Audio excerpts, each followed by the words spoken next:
What's going on, everybody? How are we doing today? I'm Jacob Breiling, and welcome to my YouTube channel, Jacob Breiling.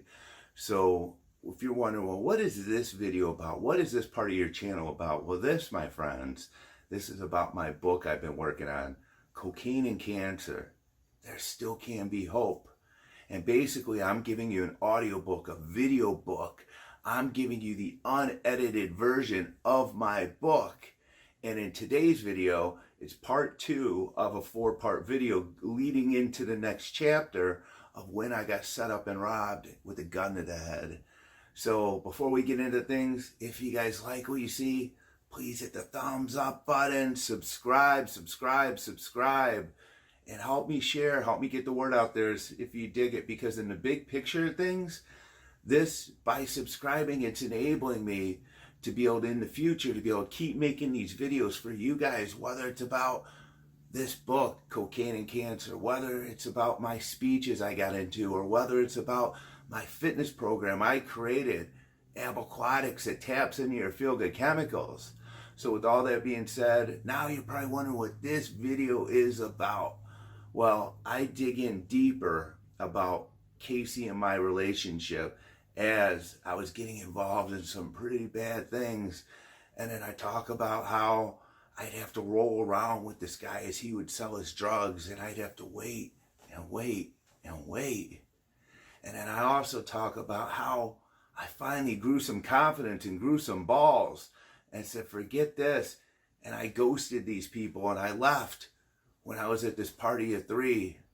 Casey, myself, and my booty call. So I hope you guys enjoy. And then afterwards, I'm going to go ahead and talk about this part 2. Talk about things I was going through, what I learned and whatnot. So with all that being said, enjoy part 2. Warning, some of these stories and content are intended for mature audiences. Viewer discretion is advised. Names, date, and places have been changed to not incriminate the guilty. Otherwise, do not hold me liable. Yes, back then, it was a blast hanging out with Casey. But one of the things I hated about the guy when I hung out with him, I couldn't stand up for myself. Whenever we were on drugs together, he had this mental stronghold on me. I would just follow along and do whatever he wanted to do. It was like I was his own personal puppy dog. My mind would be mush, as if I was a self-serving puppet. I was this 21-year-old kid who hadn't quite yet grown into my own alpha dog personality yet. I still had a lot of life to live and a lot of life to learn. I still had experienced these things for as much as they sucked until I could learn to become me. I jumped when he said jumped. I'm just glad he didn't hand me a gun and say, hey, take care of this. Because I probably would have. Hey, what can I say? Back then, I didn't know then what I know now. It's called life. And these are experiences you have to go through as part of your journey. You learn from these situations, these circumstances, and these moments, and they make you who you are today. For as cliche as that may sound. But back then, when I went out, it didn't matter if I was working at the clubs or selling drugs, because wherever I was at, I was always running into this guy. I could be jumping from bar to bar, and the next thing you know, I look up, bam! It's him. It's like he was casing me, following my moves, keeping an eye on me. And of course, I'd have my car. He goes, hey, I got this new spot, let's go. And he'd jump in my ride, and we'd hit the town. So him and I would go from one party to another. But first, Casey would ask if we could make a couple stops before we hit it. And the next thing you know, we're making stops on the south side of Chicago, slinging the rock, selling who knows what. Casey would tell me to wait in the car, and he'd leave for what seemed like eternity. It felt that way because I would be so freaking high as I'm doing lines of cocaine off this notorious B.I.G. CD case. How ironic is that? As I'm waiting in the hood for my partner in crime to sell his dope, I'm doing big ass lines of cocaine off this CD case as I'm looking at the cover and seeing the song, The 10 Crack Commandments, as I do another line. Now I'm even more paranoid, and this is the worst. Sitting there and fiddling around as I'm painfully waiting for this guy and watching the clock go tick, tick, tick, tick, tick. As the seconds seem like minutes and the minutes seem like hours and the hours seem like days. I hated this waiting around like a little bitch. But instead of speaking up for myself, I fell prey and did whatever this guy said and became his yes man. Yes man? Are you kidding me? I was better than this, but I didn't know it back then, who I was and who I could become. But I'm telling you, as I used to have to wait in that car, I felt like it was the movie Training Day with KC as Denzel Washington and I was Ethan Hawke. As I would be waiting in the car in the streets of Chicago's worst ghettos, and I'm this big, clean-cut white boy sitting there totally out of place like a dead duck. But it's wild because everyone left me alone. They all thought I was undercover, as I would have to wait for Casey to get back to the car from whatever shady drug deals he was making. And like I said, I hated it having to wait around for this guy. And every time I did, each and every single time my head was on the swivel as sweat would roll down my forehead to the side of my cheeks, not knowing what's next to come for me and not knowing what's hiding between the two abandoned trap house buildings. And this is definitely experience over the years that I try to forget of what my life could have been if I kept down this road. And with those times that I did have to wait for Casey, they were so uncomfortably wretched and full of paranoia. Because as I waited and waited, time would just go by so freaking slow. And then finally Casey would come back to the car and we would do more drug deals. And this would happen over and over like clockwork. I didn't know if he was picking up or dropping drugs off. But this would go on all day long. I despised this life. And I loathed myself when I let this happen to me. Like I said, I was better than this. I was better than who I was becoming.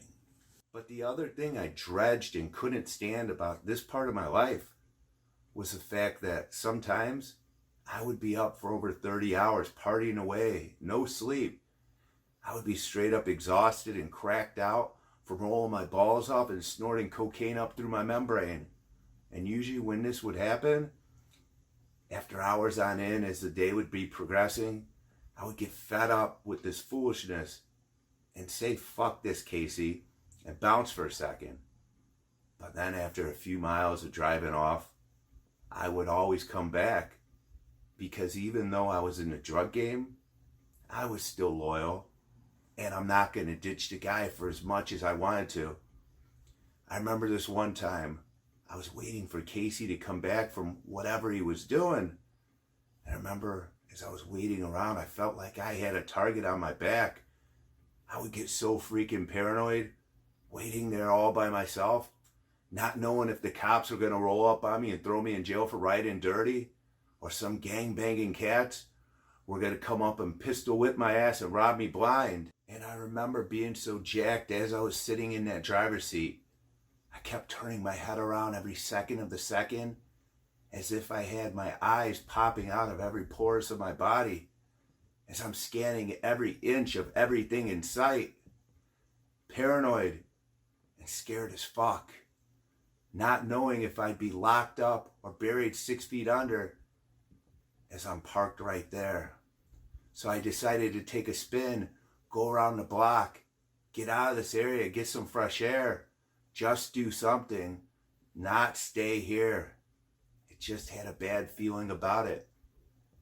Like I said, I was beyond paranoid and cracked out. Then to my surprise, as I'm driving around, it was one of those 6-corner blocks with traffic lights that said no turn on red. But I was so fucked up and lost, I didn't know what it really said and I had to get back So I said F it and went through the red light. And boom! Oh my God. I literally almost hit a car. Thank the heavens there were no police around. And thank the Lord the other person hesitated. Because if I hit that person, I still would be in jail today. I could have severely killed someone or hurt someone. But thankfully, I lucked out. But that's the story of my life. Almost crossing that line into mere and utter disaster. But like usual, somehow right at the split second, in the nick of time, something always saves me to stop me from crossing over that line into that nuclear self-destructing ticking time bomb. So now eventually I made my way back to where I was originally supposed to be, and Casey got in. Then we drove to one of my booty calls that kept blowing up my phone. It was this one girl. She was this crazy cat lady. She was a waitress and she loved partying. I call her the crazy cat lady because she had tons of cats and she was this crazy cokehead. She would do anything for that white horse once she got going. So she kept calling me, but I had freaking Casey with me. And unfortunately, he was coming with if I liked it or not. I was so upset. But because Casey had that mental stronghold on me, I didn't know how to tell him to bounce. Especially as this 21, 22-year-old kid. I didn't want to hang out with him anymore. I just wanted to relax, get dirty, snort some cocaine off some titties, lay down naked and chill with my cat lady. I was mad at Casey. But more so, I was mad at myself for not speaking up against his piranha. So what happened next was Casey came with. At the party, we were drinking, dancing, rolling, doing cocaine, the works. Then here and there, the cat lady and I, we'd sneak away to the washroom where we would make out and round the bases to third. But even though we were partying and having a blast, my body wasn't made for being up past 30 hours.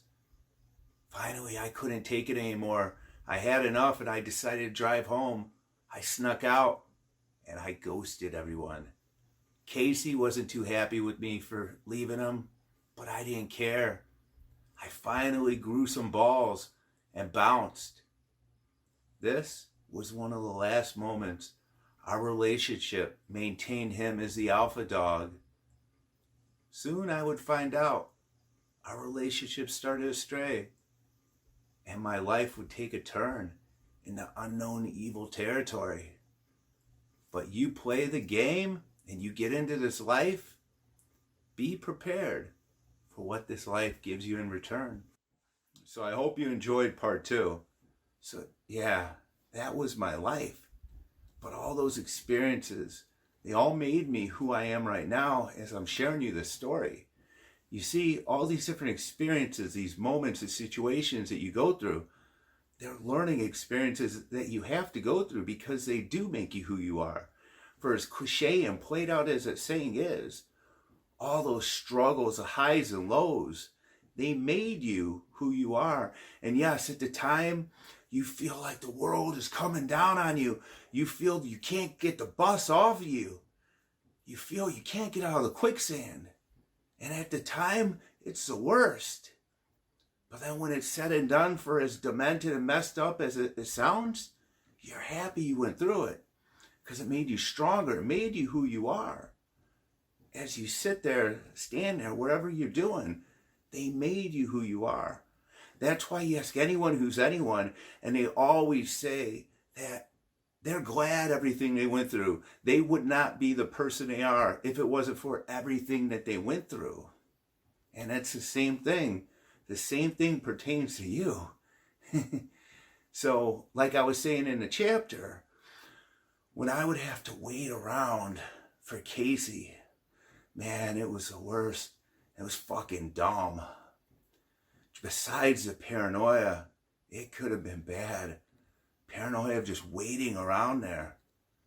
But you know what? I made it, and I'm here, and I'm sharing my story with you, and I'm not 6 feet under, and I'm not behind bars.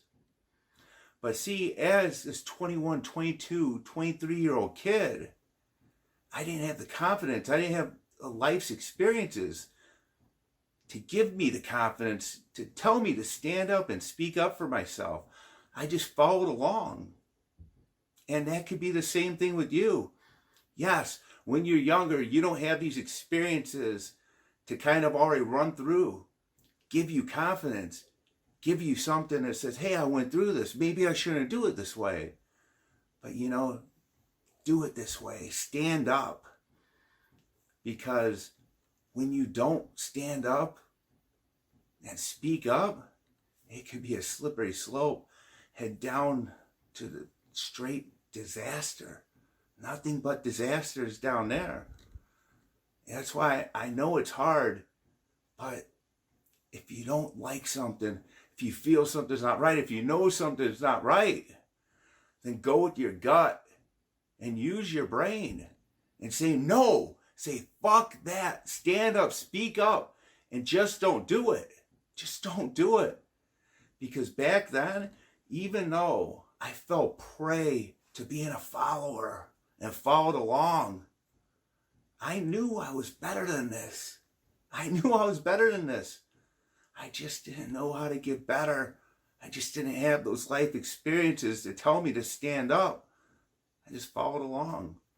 But when I did finally stand up, it felt so freaking good. Felt so freaking good just standing up for myself. And that's the same thing with you. So what I just told you is pretty much in a nutshell of what in part 2, what was going through my mind and so forth. So now with the next video, part 3, I'm going to go into about one of the times I was rolling around the city with a dirty gun in the car, and I ended up at this after hours party with nothing but straight gangsters. And everybody there, they wanted to kill me. Bad stuff. So if you guys like what you see, please hit the thumbs up button, subscribe, and just enjoy the ride. And enjoy the next video, which is going to go up next week. So on that note, out.